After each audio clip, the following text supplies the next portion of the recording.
I'm Sajal Shahid, a research assistant here at CASS, and today we're joined by a very special guest, Dr. Usman Chohan, to discuss the topic of the current Indo-US trade tensions.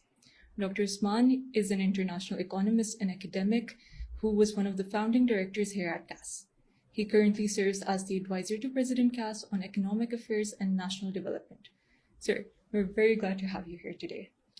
So to start off our conversation, I'd like if you could briefly walk us through what led up to the current situation we're seeing with the US and India. Absolutely. Well, first of all, thank you. I'm very happy to be doing this at CASS. It's so exciting. And I want to start, as you mentioned, with a bit of the background. The background of this is that when Trump came to office in January 2025, he promised to make things right for America. And that meant also a new protectionist economic paradigm. In this paradigm, he wanted to impose tariffs, reciprocal tariffs, as he calls them, on all sorts of countries, sparing no one, in order for the US to run at least less of a deficit in the goods trade that it has. In that process, some countries were very forthcoming. They signed deals. Pakistan is one of them. And they set up a way that maybe the damage would not be so great on countries. In fact, the US might be more open to doing trade than before with certain countries. But on the other hand, there were some countries that took a hostile response. India has been one of those countries that it considers it irrationally to be a matter of national pride, that we can stand up to America. And at the same time as this sort of brinksmanship is happening on the economic front, India started the Sindoor War and had a very bad outcome for itself out of this. Trump is a tough guy, and he looks at countries and how they show strength. Pakistan showed strength, and it made Trump inherently amenable to Pakistan's position, whereas seeing that India was an aggressor and then had a terrible result from this war made him think, these guys are weak and I smell weakness, and these guys think they can stand up to me. This made him very upset. In addition, the fact that India has been playing both sides of the Russia-Ukraine war, it has been acting like it's part of the West and signing all sorts of deals for its benefit with them, joining associations such as Quad, and at the same time taking 40% of Russian oil and then re-exporting it after refining it. This makes Trump livid that it is trying to be too clever by half. All of this means that by the time we are now conversing in September 2025, by this point, it's 50% tariffs on India, and they are in place. Sir, so considering the significance of these tariffs, how do you see them impacting the Indian economy in both the short and the long term? There are many levels of economic impact from protectionism. The most important one for social cohesion is employment. And there are many, many businesses in India which depend on exporting, or at least on having labor put in for some value creation or value addition. Many of these are located in coastal parts of India, particularly in western coastal India, such as the Gujarat state and all that. These will be absolutely decimated. And in order to understand the volume of employment that will be lost, you have to understand India's trade balance around the world. India basically runs a deficit in goods with everybody. It runs a $30 billion deficit with ASEAN countries, 40 billion with GCC, something to that effect. It runs a $60 billion deficit with Russia, $80 billion with China. It's just deficit everywhere. The only countries or regions that it runs a surplus with is Europe, 15 billion, and the US, 40 billion. Now, if Trump's tariffs pan out for a certain duration, that means that India could lose up to 37 billion. And what it gained from refining Russian oil is about 17 billion. So it has lost double from that. In addition, the fact that the US will cut this deficit means that India won't run a surplus against anybody, because the EU is also very upset with the fact that India refines and then re-exports Russian oil. So there's an employment element. There's also a business element. I mean, who has actually gained from this Russian oil business, this racket that India has been doing.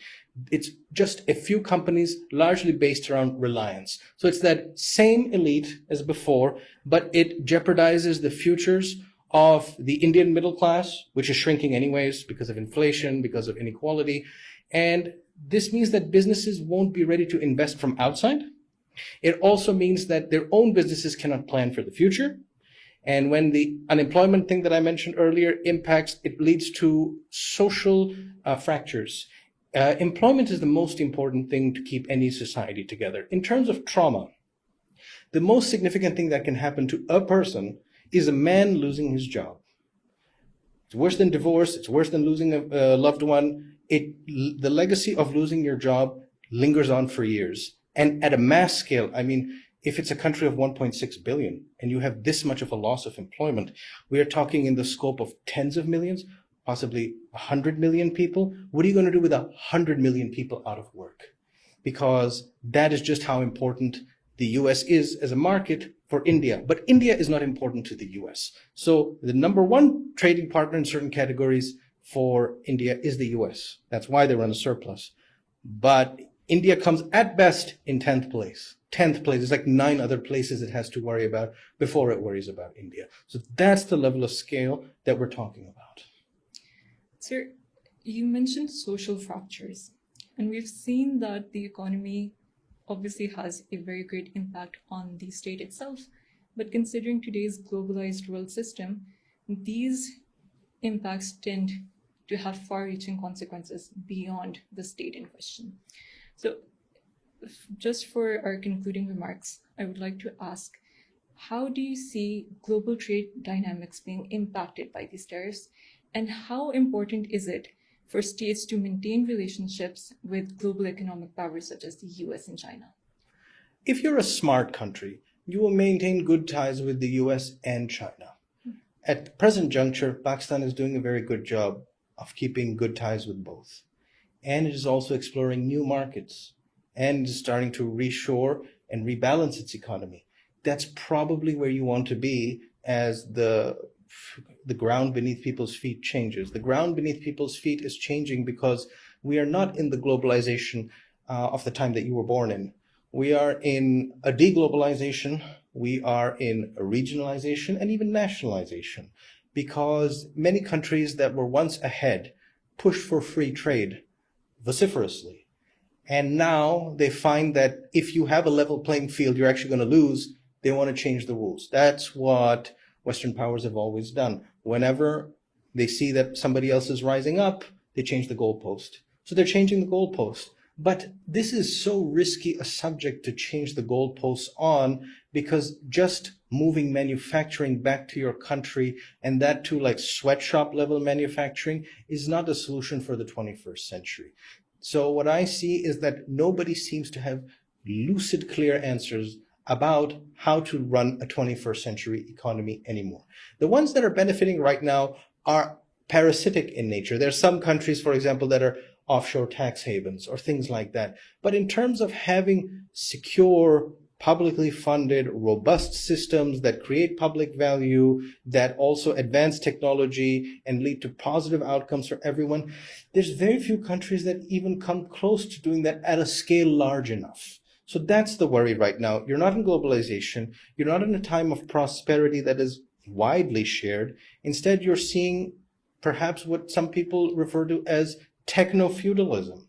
There's a new system coming in. And that is very scary, because there are countries that were just getting their act together, just starting reforms that would have helped for a new generation, and yet we have all these changes. So if you soberly think about the economy, it is a very scary time around the world.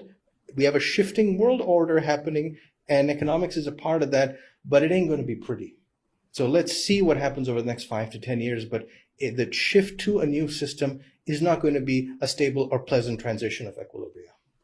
Sir, this has been a very enlightening discussion. Thank you so much once again for both your time and for your valuable insights. And ladies and gentlemen, thank you for listening to today's podcast. Stay tuned to the CASS website and social media for more updates. Thank you, and Allah Hafiz.